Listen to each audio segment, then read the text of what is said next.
E os conhecimentos técnicos da área de relações governamentais para aproximar as pessoas do processo legislativo, em âmbito federal, estadual e municipal. Eu tenho feito algumas conversas e bate-papos em relação a esse assunto, então é um assunto que me brilha os olhos, né? Estou super satisfeita de ter recebido esse convite. E faço também o convite para todo mundo que está aqui conhecer um pouquinho mais da ABRIG e do Comitê ABRIG Mulher, que eu participo. A gente tem feito bastante discussão bacana por lá. Bem, além de gostar muito da área e de tudo que a gente pode contribuir em prol do desenvolvimento do nosso país, eu fiquei bastante satisfeita também porque a gente tem vivido assim, a gente está se afundando no meio de tantas regulamentações, notícias ruins, crises institucionais. Então, debater o que vem pela frente, né, os desafios e entender um pouquinho melhor do que pode ser feito para entrar num momento menos pior, né, foi fiquei super animada em conversar com vocês sobre isso. Então, a gente vai debater aqui hoje, como vocês podem ver, e como vocês devem ter visto, os desafios da tão necessária retomada do desenvolvimento social e econômico em 2020. Eu achei até bem otimista a gente colocar em relação ao 2020, mas eu acho que a gente vai até debater um pouquinho aqui o que é uma perspectiva para esse ano e o que deve acontecer aí nos próximos tempos. É claro que ninguém consegue prever, mas eu acho que 2020, talvez a gente está otimista. Bom, como é que vai funcionar aqui a nossa dinâmica? Eu vou só pedir, a gente está desligando os telefones, os microfones, então, mas vão mandando as suas perguntas pelo chat, que aí a gente vai debatendo, não espere ao final, vamos fazer uma conversa aqui mesmo, um bate-papo, aproveitar os nossos convidados, que com certeza tem muito a agregar para a gente, e aí, no momento adequado, a gente libera o microfone e aí a pessoa pode falar. A gente pode combinar isso, e aí, se alguém tiver alguma dúvida, também pode ir colocando ali no chat. Bom, vamos apresentar os nossos colegas, né? Super bacana, os nossos convidados de hoje. Então, o Leandro Modé, que é o Head de Comunicação e Relações Institucionais do Itaú Unibanco, e membro do Conselho Superior da ABRIG. O Marcos Ross, que é o economista da XP Investimentos, e o Rubens Sardenberg, que é diretor de políticas de regulação prudencial, riscos e economia da Febraban. Eu vou começando, já passando a bola direto para o Leandro, e aí, Leandro, você pode se apresentar. Eu preparei aqui uma pergunta para a gente iniciar, e aí falando bem aqui do nosso assunto, a gente tem visto várias regulações e essas normas conflitantes em âmbito federal, estadual, municipal, então ninguém mais indicado do que você para nos ajudar a entender, né, como que a regulação, e aí só para tentar ter um outro viés, como que a regulação, ao invés de ser um entrave, que muitas vezes ela poderia ser a nossa aliada, né? E se você tem algum comentário, alguma proposta que poderia ser feita, seja na esfera federal, estadual ou municipal. Então, Leandro, está contigo. Legal. Juliana, super obrigado pela apresentação. Agradeço à ABRIG pelo convite. É um prazer estar aqui e conversar com vocês. Acho que a gente tem, de fato, um momento único, né, na história da humanidade. Não é só na história do Brasil. Então, acho que a gente tem que ter em mente sempre isso, né? Esse é um momento realmente único. Não é minha seara, mas a gente tem acompanhado as notícias e os relatórios. A economia brasileira deve ter esse ano seu pior desempenho em termos de produto interno bruto, né, de crescimento do produto interno bruto. Já tem algumas projeções falando até de uma queda do PIB que pode chegar a 10%, e a gente já vem de uma economia fragilizada nos últimos anos. Se a gente pensar em termos do tamanho da economia brasileira, já existem algumas estimativas que 2020 a gente terá um PIB equivalente ao que a gente tinha em 2010, o que mais uma vez, tristemente, pode materializar uma década perdida. Então, eu acho que a gente tem um contexto global muito complicado e muito triste e muito delicado em razão da crise de saúde. Essa crise de saúde está levando a uma crise econômica, e essa crise econômica ela tem gerado muito debate, não só no Brasil, mas em todos os lugares do mundo. E como você disse, entrar diretamente agora na pergunta que você fez, no Brasil a gente tem visto, vamos dizer assim, o que eu tenho chamado de hiperatividade dos poderes, né? E aí eu me refiro especificamente ao legislativo nas suas diferentes esferas. Esse é parte do seu trabalho, como também é parte do meu trabalho, a gente acompanhar tudo isso que está acontecendo. Então, são milhares de decretos que afetam os negócios do banco no dia a dia, são centenas e, às vezes, milhares em alguns casos, milhares de proposições legislativas nos diferentes âmbitos que também afetam os nossos negócios. O que a gente percebe é que tem muita vontade de acertar.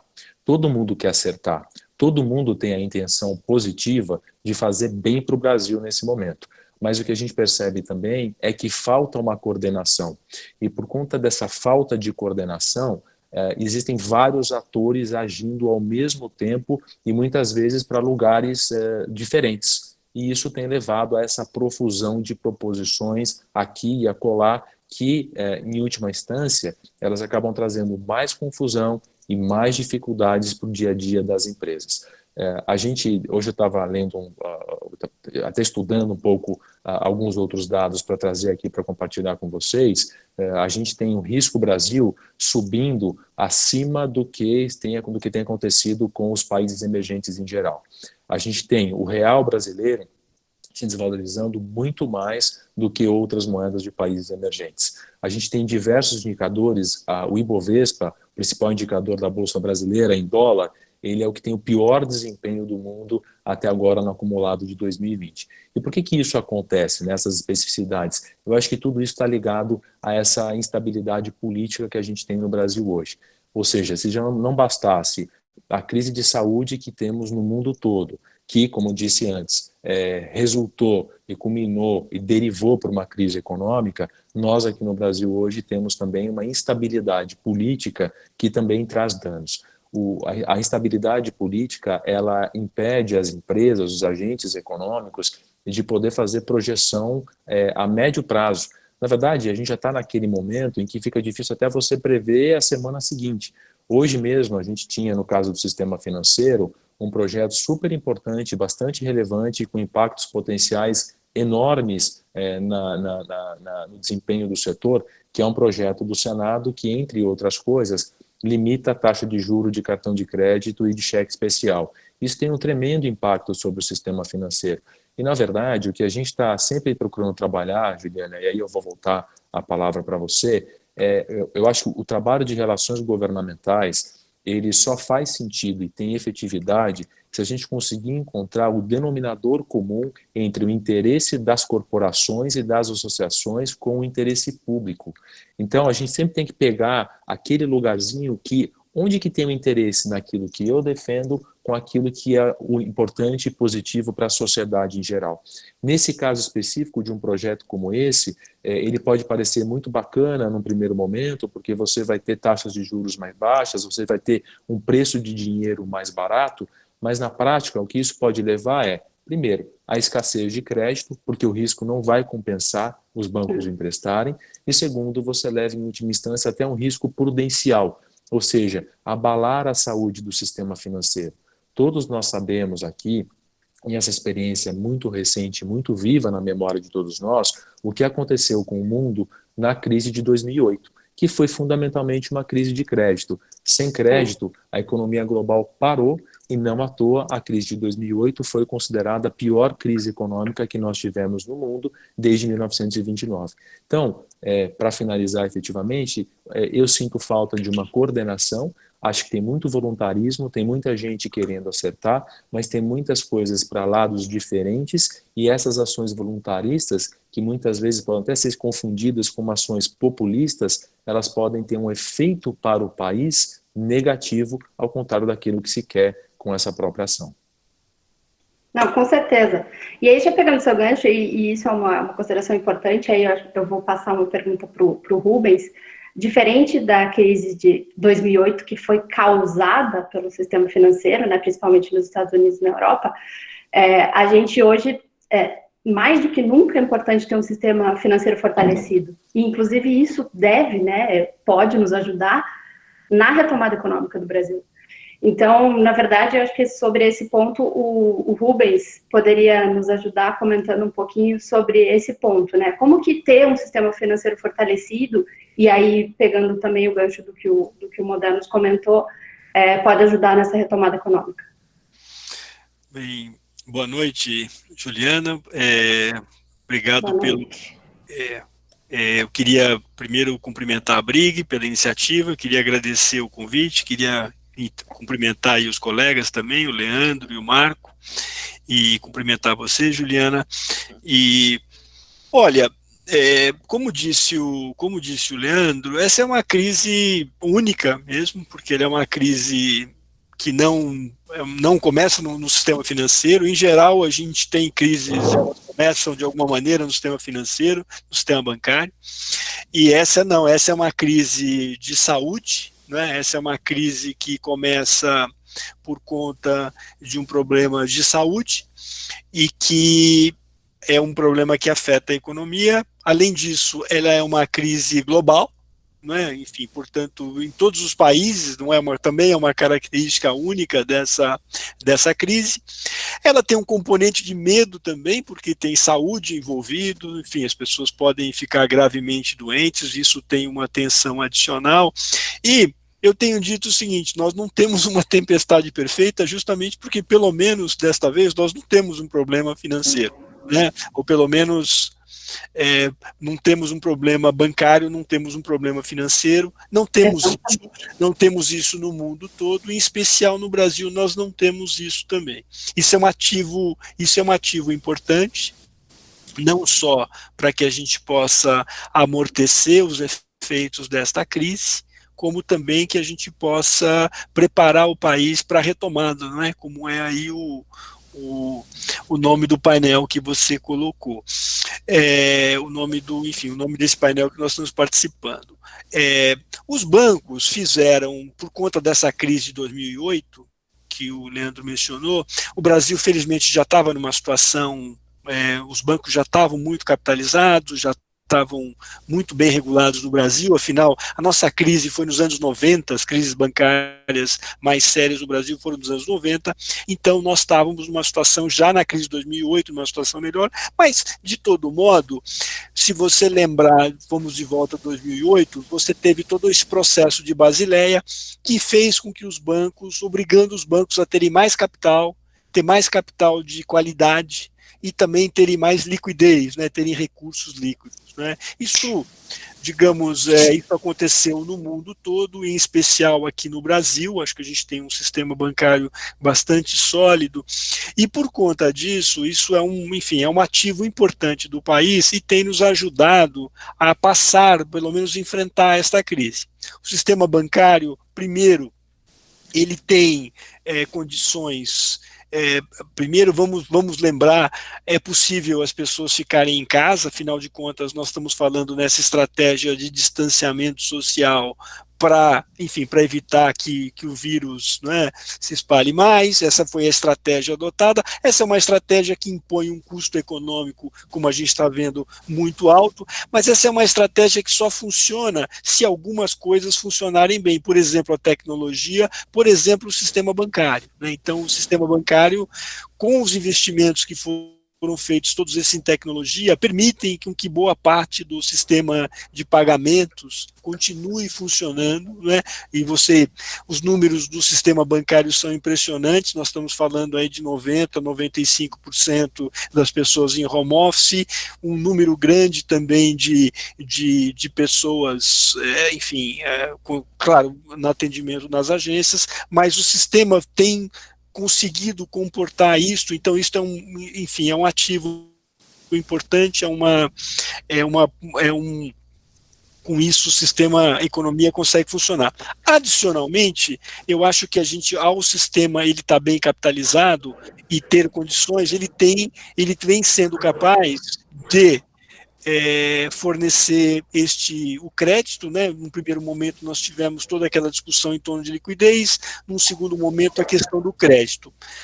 Você sabe que na estratégia que nós estamos vivendo, a economia está, está praticamente paralisada, ou pelo menos em boa parte paralisada, e como alguns já mencionaram, trata-se de uma situação em que é como se fosse uma espécie de uma hibernação da economia. Então, neste momento, o que a gente precisa fazer? Nós precisamos proteger a economia para evitar que a economia, enfim, que ela se danifique e que ela fique sem condições de ter uma retomada do crescimento. Então, assim, a grande tarefa nossa, de todos agora, é fazer com que a economia sofra o menor dano possível. Do ponto de vista bancário, o que os bancos têm feito é, de um lado, os bancos têm feito um processo importante de renegociação de dívidas, né? Se você olhar desde o início da crise até agora, eu sei que tem toda essa discussão em torno do crédito bancário, acho que nós vamos poder aprofundar isso um pouco mais aqui ao longo deste painel. Sim. Mas só para início de conversa, eu só queria colocar que se a gente imaginar desde o início, não é? Desde o início da pandemia até agora, se a gente considerar concessões de crédito e novas concessões de renegociações, o sistema bancário já colocou na economia alguma coisa na faixa de 470 bilhões de reais. Isso, do ponto de vista de pessoas jurídicas, é um aumento de 60%, 70% em relação a 2019, e no caso de pessoa física é um aumento menor, porque há uma demanda, claro, muito mais baixa por crédito. Então, de um lado, você tem um sistema bancário que está, de alguma maneira, conseguindo, né, ao conceder esse crédito, ao conceder este fôlego para empresas e pessoas físicas, ajudar neste momento em que a economia está passando por essa transição. A etapa seguinte vai ser, aí sim eu acho a gente vai ter mesmo que no momento em que as questões sanitárias permitirem, como é que nós vamos fazer, preparar a economia para voltar a crescer. Não vai ser simples, né?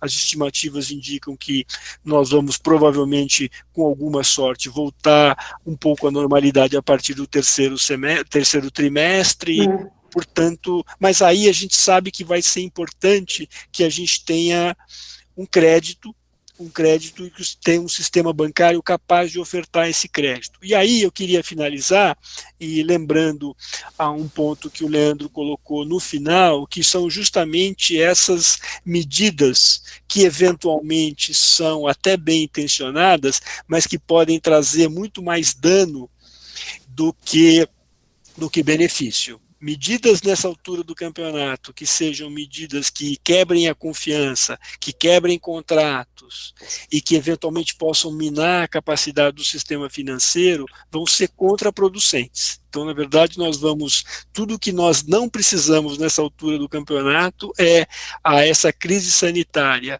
a crise econômica e a turbulência política, a gente adicionar ainda uma instabilidade do setor bancário, tá certo? É tudo o que a gente não precisa. E se a gente pensar em termos de algumas propostas que estão transitando, elas podem trazer esse risco. Eu acho que a gente vai ter oportunidade para detalhar isso um pouco mais à frente, e a gente pode trabalhar um pouco mais nisso e conversar sobre a importância de você ter uma regulação que não tire a confiança dos agentes econômicos. Não, com certeza. Pegando um pouquinho do que você estava falando, né? Você falou um pouquinho do apoio financeiro, e de fato são muitas medidas que os bancos já têm implementado em relação a isso. Tem feito significativas contribuições também, né? Então, eu imagino que você, inclusive o Leandro, acho que também pode comentar um pouquinho sobre isso, sejam bem orgulhosos das ações que têm sido implementadas, né? O Banco Itaú Unibanco, por meio da Fundação Itaú, doou R$1 bilhão no programa Todos pela Saúde, né? Tenho acompanhado um pouco e realmente a gente fica até bem orgulhoso de ver. Imagino que o Leandro esteja bem satisfeito com isso também. Teve um outro exemplo que também chamou bastante atenção e foi bastante divulgado, né? O Santander, o Bradesco e o Itaú se uniram para doar 50 milhões para a compra de máscaras, né? Imagino que vocês, né, estejam acompanhando isso de perto também. Tem alguma outra ação que vocês acham interessante comentar, um pouquinho do que o Rubens falou, ou pistas sobre as próximas iniciativas que vocês entendam que seria importante aí nesse momento, ou que estejam para acontecer? Bom, Juliana, eu vou tomar frente aqui, falar um pouco disso que você trouxe, né, do nosso orgulho. Realmente a gente está muito orgulhoso. O Itaú anunciou essa doação e a criação do Todos pela Saúde. A gente ontem, inclusive, fez uma coletiva de imprensa do primeiro mês de funcionamento do projeto, né? Então, foi uma doação de R$1 bilhão, que se somou a outras que o banco já havia feito, e só o Itaú doou aproximadamente R$1 bilhão e 300 milhões para ajudar a enfrentar a pandemia do coronavírus no Brasil. E o sistema financeiro, eu acho que tem se mostrado muito parceiro por meio de doações, mas não apenas por meio dessas doações. Aí eu queria explorar um pouquinho mais. No banco, você falou, o que vocês estão preparando, né? Acho que a gente já fez muita coisa. As linhas mestras daquilo que a gente vai fazer e está fazendo, se propôs a fazer na crise, já foram lançadas, né? Então, a gente costuma dizer assim, o banco, a gente tem 3 eixos de trabalho para apoiar a sociedade brasileira e o Brasil nesse momento. O primeiro eixo é o eixo justamente das doações. É uma ação efetiva que ajude a enfrentar os efeitos da pandemia no Brasil inteiro. A gente sabe que R$1 bilhão é muito dinheiro, mas se você pensar no tamanho do orçamento do SUS, que é de 250 bilhões de reais por ano, é pouco dinheiro. Então a gente sabe que R$1 bilhão não vai resolver a situação, mas ele ajuda e ameniza em alguns lugares, é isso que a gente tem visto. Então esse primeiro eixo que o banco definiu é esse eixo de apoio direto à sociedade brasileira por meio dessas doações. O segundo eixo é o que a gente chama lá do nosso core business. Então, o core business é a gente, de fato, se mostrar parceiro, cada vez mais parceiro do cliente, seja ele uma pessoa física, seja ele uma empresa de grande porte, mas especialmente se ele for uma empresa de micro, pequeno e médio porte, que são justamente os setores empresariais que estão mais precisando de apoio nesse momento. Então, o Rubens trouxe alguns números macro, eu tenho aqui alguns números do banco, mas acho que não vem ao caso aqui dizer, mas o ponto aqui a gente fez questão de criar algo diferente e específico para ajudar os clientes do banco a passarem por essa crise. Internamente, a gente chamou de Projeto Travessia, inclusive. O nosso nome para fora é Plano de Saúde Financeira. Então, esse é o segundo eixo que a gente escolheu. E o terceiro eixo é a gente continuar funcionando normalmente, a gente continuar podendo receber as pessoas com muito cuidado, a gente poder continuar apoiando a sociedade com produção de conhecimento, com produção de conteúdo, por meio das nossas análises econômicas, por meio das nossas análises dos nossos analistas que estão observando as empresas, a saúde das empresas. Enfim, a gente tem um nível de conhecimento sobre a economia brasileira e sobre o Brasil que ele está sendo cada vez mais compartilhado, porque existe muita demanda por isso. Então, eu te diria que, resumidamente, são esses 3 eixos que norteiam a atuação do Itaú Unibanco durante essa crise. Existe um entendimento desde o início, desde que eclodiu a crise do coronavírus, de que a gente estava vivendo um negócio único. E aí eu quero chamar a atenção para o seguinte, Juliana, eu acho que todos nós, a nossa geração de pessoas, isso eu me lembro muito dos livros do Yuval Harari, eu sou um fã do Harari, eu gosto muito das coisas que ele escreve. A gente se acostumou nas últimas décadas, não é à toa que um dos livros dele chama Homo Deus, né? Porque o ser humano gostou dessa ideia, meio um pouquinho de brincar de Deus nas diferentes esferas. Eu acho que o que está acontecendo agora, e a gente precisa ter clareza sobre isso, é que a gente perdeu o controle das coisas. Então, a gente não sabe exatamente o que vai acontecer, o vírus é novo, os médicos estão estudando, os cientistas estão estudando. Então, nesse contexto todo, a gente tem que ter essa humildade de saber que é um momento difícil, que é um momento único, que a previsibilidade desse momento se torna muito difícil e, portanto, qual que é o nosso papel neste momento? Qual é o papel do banco neste momento? O papel do banco é apoiar a sociedade e apoiar os seus clientes. E é isso que a gente tem feito e tem procurado fazer. Uhum. Juliana, eu acho que o Leandro colocou, só complementando, a gente tem números que, né, pelo menos dobram esse bilhão que o Itaú já colocou. Portanto, se a gente pensar em doações efetivas, e que são números expressivos mesmo, e aí nós estamos falando de máscaras, equipamentos médicos de forma geral. Acho que tem uma série de linhas específicas, inclusive dos bancos públicos, para a parte de santas casas, para equipamento, que são também ações importantes. E, agora, eu queria só complementar, eu acho que, de fato, se a gente considerar também crises anteriores, essa teve uma teve um movimento importante dos bancos, que eu acho que é diferente das anteriores, que foi de tentar mesmo se antecipar a este movimento. Então, na verdade, eu acho que os bancos reconheceram desde logo a gravidade da crise, né, o tamanho da crise, a gravidade dela, e os bancos procuraram, né, com as suas limitações, mas procuraram sair à frente, né, e aí eu queria chamar a atenção para você de 3 coisas. Primeiro, logo de cara, os bancos fizeram aquela extensão de 60 dias, os bancos, portanto, já, tá certo, chamaram seus clientes para renegociar, foi uma iniciativa importante que os bancos adotaram, né, e foi a ideia de se antecipar e trazer os clientes para fazer essa negociação, reconhecendo a dificuldade. Os bancos também estão, junto com o BNDES, em ações em segmentos importantes, que são setores centrais na atividade econômica, que empregam muita gente, que tem muito impacto e eventualmente merecem alguma alternativa. Estou falando aqui de setor elétrico, setor automotivo, aviação, o grande varejo. Então os bancos também estão engajados em programas para tentar encontrar uma alternativa com estes setores, alguns mais bastante capital privado, alguns com maior ajuda do governo, dada, enfim, a dificuldade natural desses setores. Então, né, e uma outra iniciativa importante, apesar de estar no começo, foi aquele desenho das folhas de pagamento, que também foi uma linha gestada pelos bancos, em conjunto com o Banco Central e com o Tesouro, num compartilhamento de risco, empresas pequenas, faturamento entre 360 mil e 10 milhões, né, para que você tenha a possibilidade do pagamento da folha de salários, especialmente de empresas que estão cuja receita caiu praticamente a zero, né? Também foi uma iniciativa nova, com participação do Tesouro, mas participação de capital privado, né?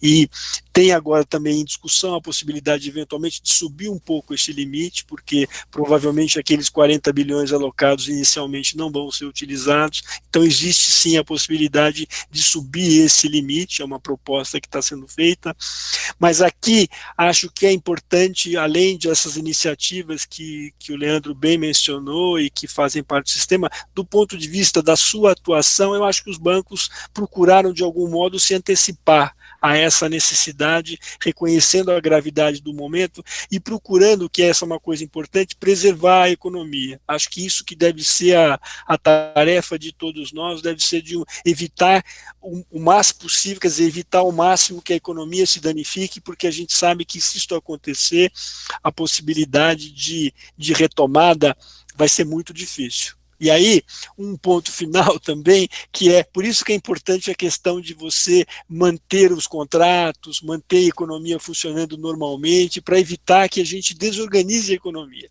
Isso é uma outra coisa que a gente não precisa nesse momento.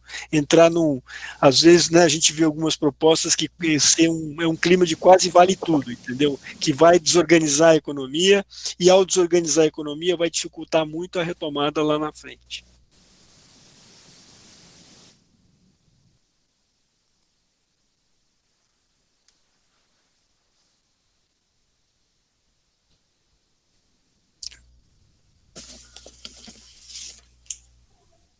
Juliana, ativa o seu áudio, por gentileza. Não estamos Que bom, a pessoa começou a falar sem o áudio. Eu estava falando sobre o auxílio emergencial, né? Entrando um pouquinho nesse tema, que eu tinha uma anotação e eu achei super, super interessante. Os bancos, eles se comprometeram a não utilizar, né, o dinheiro do auxílio emergencial para quitação de dívidas. Então, se entrar na conta da pessoa, entrando esse valor na conta da pessoa, ele não vai abater créditos que sejam de dívidas da pessoa. Então, essa também acho que é uma ação, né, Rubens, que super, super interessante aí, que foi feito nesse período, também como uma forma de ajudar nesse desenvolvimento. Você está por aí? Acho que agora você que está mudo. Não, eu acho que isso foi. Eu acho que, na verdade, foi. De fato é correto, mas acho que foi. digamos, foi obrigação nossa, né, dos bancos. Acho que havia porque você sabe que, na verdade, os sistemas dos bancos são todos sistemas automatizados, né, então, de fato, havia uma preocupação, porque, eventualmente, se a sua conta está negativa, entra um recurso automaticamente, né, não tem muito como, né? Isso é uma coisa que é um sistema que é automatizado, são mais de 100 milhões de clientes, os sistemas todos são automatizados, então, claro que houve essa preocupação de, numa situação como essa, emergencial, que esse recurso fosse preservado e que isto não acontecesse, né? Então, desde o início foi um compromisso dos bancos, não é?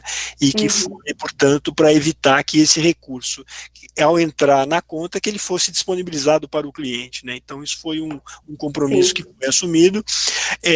Queria aproveitar para falar para você que eu acho que é interessante observar que todo esse esforço que a Caixa Econômica tem feito, que é um esforço admirável para entender, né, para atender todo esse público, não é? Mas isso mostrou para a gente também, que eu acho que é uma tarefa para o sistema bancário, para o governo, para todo mundo no futuro, como é importante a gente ampliar a questão da inclusão bancária, né? A gente está vendo dificuldade com todo o esforço que a Caixa tem feito para atender esta população, mas você veja que se a gente tivesse todo mundo, acho que deve ser a nossa missão, deve ser incluir todo mundo no sistema bancário. Você imagina se todo mundo tivesse uma conta bancária, como seria muito mais fácil a gente, né, implementar programas desse tipo. Né? A gente vê que qual foi a dificuldade que teve, a questão dos cadastros, não é? A questão de localizar as pessoas, fazer o dinheiro chegar, e você vê a Caixa fez todo aquele esforço, vem sendo bem sucedida, mas ainda assim, né, você vê a dificuldade. Portanto, acho que uma meta que deveríamos ter era de aproveitar essa crise para a gente tentar resolver esses problemas de cadastro no Brasil, né? Ter CPF único para todo mundo, e ter conta bancária para todo mundo, e resolver... É o que a gente estava comentando no começo, né, que eu achei super, super pertinente a gente comentar sobre, poxa, vamos ver o que a gente tem que fazer daqui para frente para retomar efetivamente, né, onde que o governo pode ajudar, onde a regulamentação pode apoiar nisso, para falar de coisas positivas que a gente tem para tirar de tudo isso que está acontecendo, né. Então, acho que uma das coisas já está endereçado, né? Eu acho que é isso. Eu vou passar agora um pouquinho a conversar com o Marcos, né? Para fazer uma pergunta para ele. Enfim, sobre um pouco mais do contexto econômico mesmo, né? Queria entender de vocês qual que é a expectativa, eu sei que é uma pergunta muito aberta, mas qual que é a expectativa que vocês têm do impacto da crise na economia? Qual que é a projeção que vocês estão trabalhando, né? Se ela vem aquela no formato V, se é U, ou se vem com o formato W, aí com ondas da doença. Eu sei que a gente aqui não é médico, mas, enfim, qual que é a expectativa de vocês e quais são os cenários que vocês estão trabalhando para essa retomada? Bom, Juliana, boa noite. Você está me ouvindo bem aí, que eu improvisei aqui com o celular, vocês me desculpem se o áudio ou a visão não estiver boa. Não, tá ótimo. Boa noite para o Leandro e para o Rubens e para todo mundo aí que se juntou com a gente aqui nessa live. Bom, os números não são bons, Juliana. A gente, inclusive, acabou de soltar a revisão do cenário. Foi uma revisão de cenário até difícil, porque teve muitas idas e vindas. Na medida em que a gente ia soltar uma revisão de cenário, o Brasil acontecia numa semana, né? Então, aí... e bota a revisar o cenário de novo. E então a gente trabalha, para você ter uma ideia, com um crescimento negativo de 6%, e infelizmente ainda tem um viés negativo para isso, né, porque, quer dizer, dada a natureza dessa crise, a gente vai entendendo cada vez mais o quão pesada ela é, né, em termos humanos e econômicos, e tem a chamada, para além da crise de saúde e crise econômica, a gente tem uma crise política, né? O Brasil, no final, começa a se destacar negativamente, mais uma vez, por conta disso, né? Quer dizer, acho que nem precisa explicar muito, né, que uma crise política, ela mina a confiança, e a gente começa, no final das contas, a se preocupar até com 2021, né? Por hora, a gente tem um crescimento um pouco menos otimista para 2021, a gente vê um crescimento de 2,5%, o que é pouco para um país do nível de desenvolvimento do Brasil, né? Isso aí o país com o desenvolvimento do Brasil, ele tem que entregar um crescimento maior que 2,5. Ouviu aí, Juliana, ou não? Deu um Agora conflito. deu uma falhada. Que deu um conflito de áudio, entrou um áudio aqui. Agora você voltou. Entrou algum áudio aqui no meio, alguém estava... Tem alguém querendo escutar a gente. Ou alguém querendo passar outro cenário aí, né? Exatamente. O pessoal que fez, deixa eu te interromper, o pessoal que fez as perguntas, a gente viu aqui, já vou chegar lá, tá? Mas então, no final, acho que 2020, a gente já começa a ter menos incerteza com relação a 2020.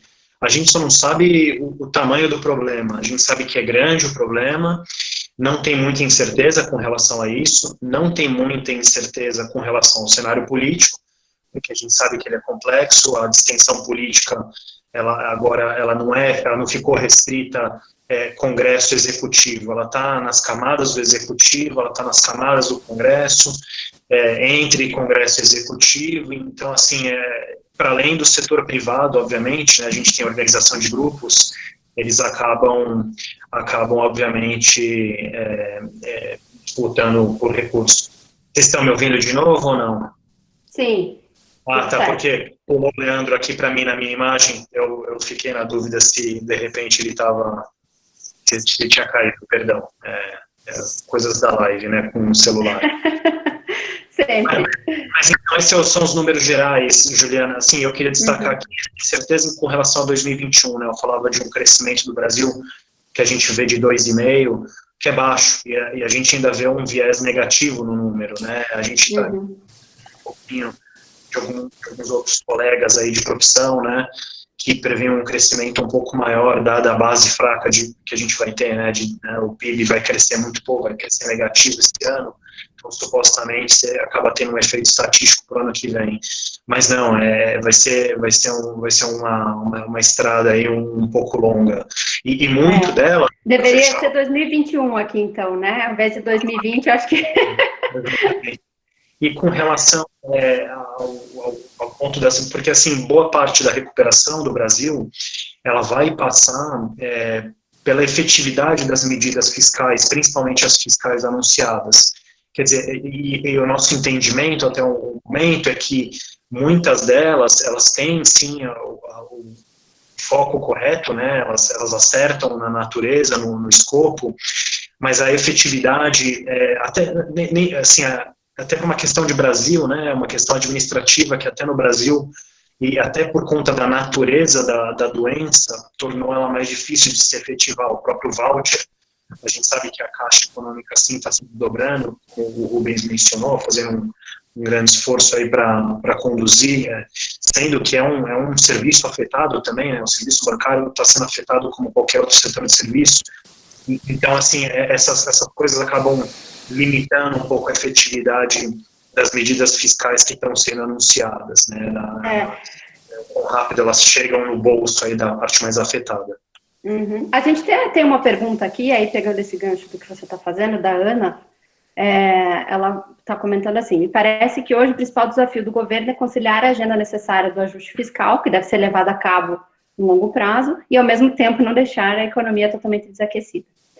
E aí eu vou direcionar realmente, Marcos, e depois acho que o Leandro poderia nos ajudar com essa pergunta também, falando, né, quais as medidas concretas poderiam ser tomadas para que conciliem esses dois desafios em alguma medida antagônicos. De fato, quer dizer, quando essa crise bateu, um pouquinho antes, a figura que a gente vê de Brasil no lado fiscal, só para dar um número aqui, era da dívida PIB, né, essa razão dívida PIB na casa dos 76%, a dívida bruta. E a expectativa é que esse número suba até aproximadamente 90% ao fim desse ano. E assim, em nenhum momento, acho que se duvidou de que a gente tinha que usar o instrumento fiscal mesmo, apesar da situação bastante delicada fiscal do Brasil, a gente entendeu que é uma crise que não ia ter outra via, a não ser via fiscal e administrativa, né, de gestão mais eficiente da máquina.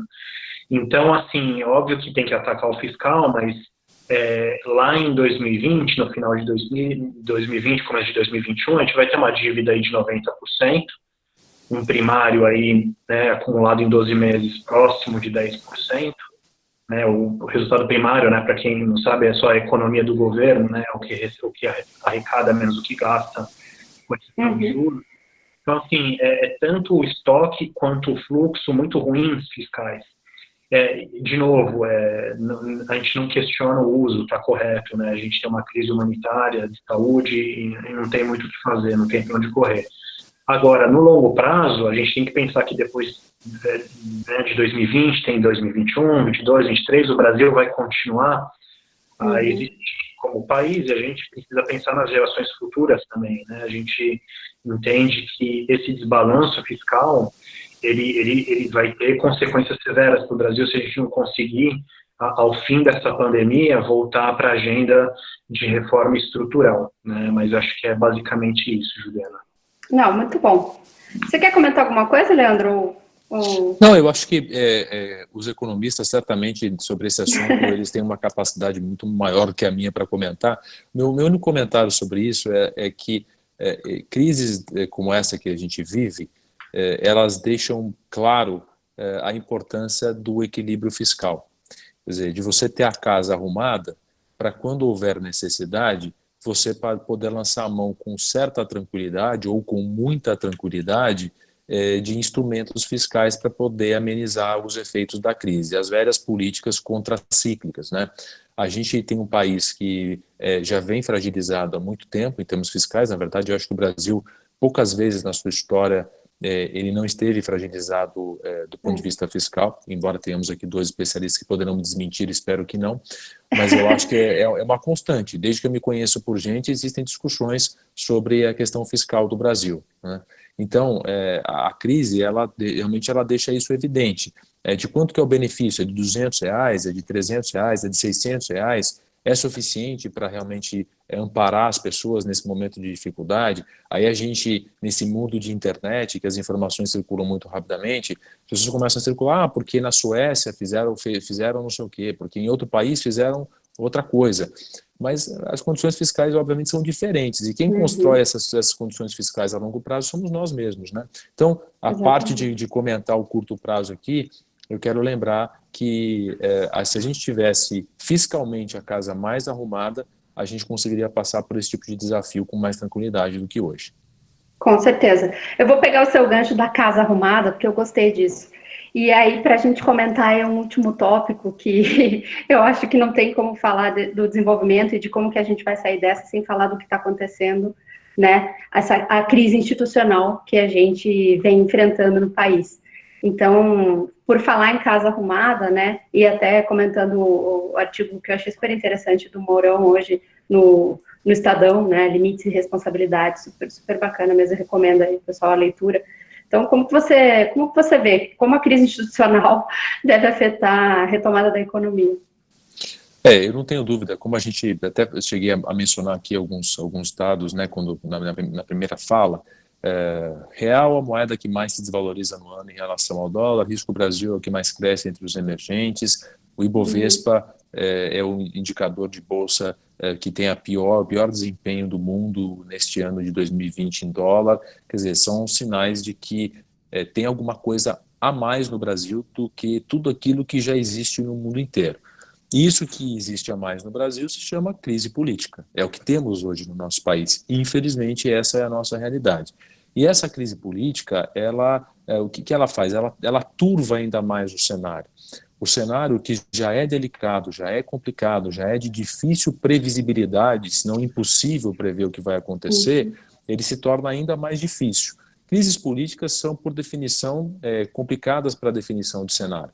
Então, quando você tem uma crise política, e a gente vem tendo várias crises políticas, nós tivemos a crise política que levou ao impeachment da ex-presidente Dilma Rousseff, nós tivemos a crise política que que estourou quando vieram à tona aquelas informações da história envolvendo o ex-presidente Michel Temer, e agora nós temos uma outra crise política de uma outra natureza, não tem um fato específico, na verdade, parece ser uma crise que é fruto de várias coisas, né, que acontecendo ao mesmo tempo. Então, essa crise, ela traz, de fato, um fator extra de imprevisibilidade sobre o Brasil. E isso atrapalha o Brasil, certamente vai atrapalhar a retomada no Brasil, certamente vai atrapalhar a perspectiva de investimento, e acho que tem uma expressão que eu li hoje, acho que foi justamente numa matéria sobre o artigo do vice-presidente Mourão, que a gente está flertando com o caos. Eu acho que a gente precisa ter essa consciência no Brasil. Certa vez, alguns anos atrás, eu tive a sorte de assistir uma palestra do ex-primeiro-ministro da Espanha, Felipe González, e ele dizia a importância do crescimento econômico sustentado no longo prazo. Porque ele diz o seguinte: um país que, por hipótese, tem uma renda per capita de $30.000, se ele tiver uma queda de produto de 10%, ainda assim, o PIB per capita vai ser de $27.000. No caso do Brasil, você tem hoje um PIB per capita, e aí os economistas estão aqui, mas o que eu li recentemente é, se você usar o parâmetro de paridade do poder de compra, o PPP, ele deve estar na faixa dos $12.000.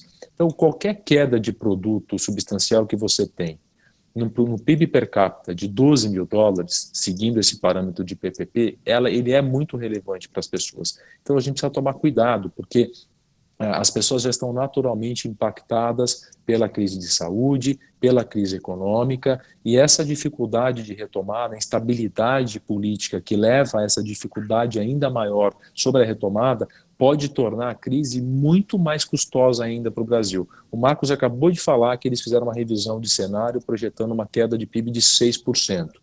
Como eu disse, já tem gente projetando queda de PIB de 10%. Queda de PIB de 10%, não sei se é tecnicamente, mas a gente pode chamar de depressão econômica. Quer dizer, no momento em que a gente deveria estar todo mundo se unindo para enfrentar um mal que é muito maior, que é a crise de saúde e a crise econômica, a gente tem que enfrentar um problema adicional. Então, acho que a minha mensagem, não sei se é a final aqui, Juliana, mas entendo que pelo horário talvez seja, a minha mensagem final é que eu acho que a gente precisa, na verdade, de união, de concertação. Precisa todo mundo remar junto para o mesmo lado. Eu acho que é hora de deixar as diferenças de lado de verdade, não é deixar as diferenças de lado apenas verbalmente, mas é importante pensar no país, porque no fundo, em última instância, a gente está sempre falando das pessoas, de seres humanos. A gente está falando de vida ou morte, a gente está falando de prosperidade ou de, enfim, de pessoas, de empresas que vão à falência, pessoas que não têm trabalho, crise social. Enfim, existem riscos hoje que a gente está contratando, vamos dizer, na nossa economia e na maneira como nós estamos lidando com tudo isso do ponto de vista político, que podem tornar esse cenário que já é muito difícil, ainda mais difícil e, usando de novo a expressão, uma coisa caótica. Tomara que a gente não chegue lá, mas a gente precisa de união para não chegar lá.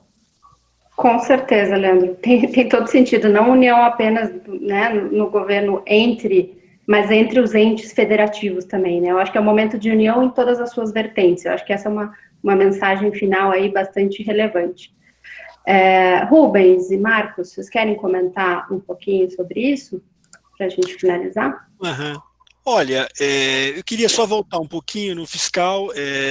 Eu acho que importante nessa questão fiscal é que a gente, a flexibilização que a gente está fazendo agora, que é necessária, que é fundamental para que a gente possa justamente atender, né, as necessidades da economia e das pessoas, que ela seja temporária, né, como já disse alguém, que não seja uma licença para matar, né. Acho que o importante é que vamos gastar agora do fiscal, mas depois, de fato, precisamos voltar ao ajuste, né? Nós precisamos, aliás, o Brasil passado isso, o Brasil precisa voltar à sua agenda de reformas, né? Então, na verdade, passado esse momento, precisamos retomar a questão do ajuste fiscal, precisamos retomar a questão de abertura da economia, de privatização, de investimentos em infraestrutura, melhoria de produtividade, que é de fato uma agenda, né? Que é uma agenda de crescimento de longo prazo, né? E a gente não pode, né, a pretexto do gasto que foi feito agora, que é necessário, que está sendo feito, que a gente deixe isso como uma licença para flexibilizar gastos mais lá na frente. Então, isso eu acho que é uma coisa importante, né? Uhum. E aí, em relação ao cenário que a gente está vivendo, aliás, nós, de fato, também desde que eu me conheço por gente, são poucos os momentos que a gente tem equilíbrio fiscal, mas também nós somos a gente é bons, sempre o país do futuro, né? Mas nós somos bons de crise também, né? Nós estamos acostumados com esse negócio de crise. Eu acho que, de fato, o importante agora, eu acho que a gente tem, de fato, uma crise, né, essa crise política. A crise política, ela é ruim porque, como disse o Marcos, ela é um sinalizador complicado, porque se você tem uma crise política, a leitura do mercado é que você vai ter dificuldade para implementar uma agenda de reformas. Então, isto faz com que haja pessimismo e isto deprime os mercados. Então, de fato, a gente precisa, de alguma maneira, avançar nisso, né, equacionar esta crise, para que a gente possa retomar a discussão dos pontos que são importantes mesmo, né, enfim, esta agenda de retomada do crescimento. Uma vantagem que nós temos, eu acho, é que o Brasil está revelando que tem instituições fortes, né? Eu sei que isso às vezes parece um chavão, né? Mas eu queria dizer que a gente tem sim uma turbulência política, mas a gente tem no outro lado, né, tem o Congresso, enfim, a gente tem o Judiciário, tem a imprensa funcionando muito bem, né? E, portanto, vamos dizer, a gente tem aqui sim os elementos possíveis para que a gente possa, tá certo? Para que a gente possa superar essa crise e retomar o crescimento. E para terminar com uma nota otimista, uma vantagem que a gente, quer dizer, pelo menos as crises costumam trazer também, na experiência brasileira e em outros países também, mas especialmente no Brasil, a gente sabe que as crises também acabam fazendo com que certos avanços sejam possíveis, né? Ou seja, algumas reformas elas acabam acontecendo em cenários que são complicados, né? Eu acho que a gente está, pelo menos, numa situação em que a gente vai se defrontar com a necessidade de fazer uma série de reformas para que a economia volte a crescer, né? Então, nesse sentido, quem sabe a gente consiga, de alguma maneira, equacionar essa crise política, voltar à agenda estrutural e, diante da gravidade do momento, que a gente consiga avançar numa agenda econômica, né, que seja, de fato, um avanço, né? Porque, às vezes, dá um certo desânimo, devo confessar, que a gente fica, às vezes, combatendo coisas no Congresso, como já disseram, é só para não piorar, né? Então, assim, quem sabe a gente retome uma agenda que seja uma agenda de avanço. Positiva, né? Melhoria. Isso é imprescindível mesmo. Muito bom, Rubens, obrigada pela sua fala e pela mensagem de otimismo, acho que a gente está precisando um pouco disso também. Marcos, você quer comentar alguma coisa, uma mensagem final? Vou rapidamente, até porque acho que os dois já colocaram bons pontos aqui, né? Eu não vou ficar exaurindo, mas assim, anunciar um crescimento de -6 para esse ano com viés negativo, porque isso é um buraco fundo, né? Assim, para falar o português claro. E para a gente sair disso aqui, né, para 2021 ser um ano melhor, eu confesso que eu só consigo ver um evento acontecendo para que isso aconteça, e não que ele seja suficiente, né? Ele é necessário, mas eu não sei se ele vai ser suficiente, que é um retorno massivo, né, das reformas, né, orquestradas e na totalidade delas, né? Antes da crise, a gente perdeu algumas janelas de oportunidade, principalmente depois da reforma da Previdência, não conseguimos trazer a tributária, e quando a gente começou a avançar na tributária, a gente mostrou uma versão meio fatiada dela, que ia começar com PIS/COFINS, né? Não vou entrar aqui nos detalhes, mas a gente não pode fatiar as reformas. Para a gente sair de um buraco que é desse tamanho que a gente está falando, a gente tem que mostrar uma resposta de tamanho igual desse buraco, positiva. Então, acho que é voltar para essa agenda reformista e não entregando parcelas de reformas, entregando uma PEC emergencial completa, uma reforma tributária completa, né? Eu posso ficar aqui falando uma agenda de abertura agressiva, né, ajudando também os nossos empresários, não simplesmente abrindo, né, porque a gente sabe que uma abertura muito rápida vem com complicação também, mas tudo muito orquestrado e muito bem trabalhado. Então, eu diria que esse é o único cenário, o único evento que eu consigo ver acontecendo que realmente vai tirar o Brasil um pouco desse buraco aí que a gente se enfiou. Eu tenho mais uma pergunta aqui do Rafael, e aí eu acho assim, Rafael, você fez uma pergunta um pouco grande aqui, mas você está falando em relação às negociações com o Centrão, né, e aí a gente entrando um pouco nessa esfera bem política aí de tudo que está acontecendo, se essa negociação, ela atrapalha ou dá força para aprovar as melhores decisões econômicas, enfim, para também aprovar essas reformas. Eu acho, inclusive, que isso é pauta para uma discussão inteira a respeito, né, até com o Leandro comentei antes da gente começar o webinar, sobre esse ponto em específico, né, como que o governo tem se comportado, né, o governo federal tem se comportado hoje com esta pauta da negociação aí com os partidos. Eu acho que a gente pode deixar a deixa para a gente fazer um próximo evento a respeito. O Jorge aqui também comentou sobre o comentário do Marcos, que é fundamental um plano agressivo para viabilizar as reformas. Realmente, né, eu gostei bastante disso, assim, e para a gente fechar aqui com uma mensagem de otimismo, a nossa resposta tem que ser proporcional ao tamanho do problema, né. A primeira coisa para você resolver um problema é saber que você tem um problema e qual é o tamanho do problema, senão a gente nunca vai conseguir resolver isso. E como o problema é muito grande, ele vai exigir respostas grandiosas, né? Mas então, eu queria encerrar aqui deixando uma mensagem de otimismo, né, e de união, e de força para todo mundo, porque, de fato, a gente vai precisar de uma resposta compatível com a magnitude de tudo que está acontecendo. Então, agradeço aí a presença de todo mundo.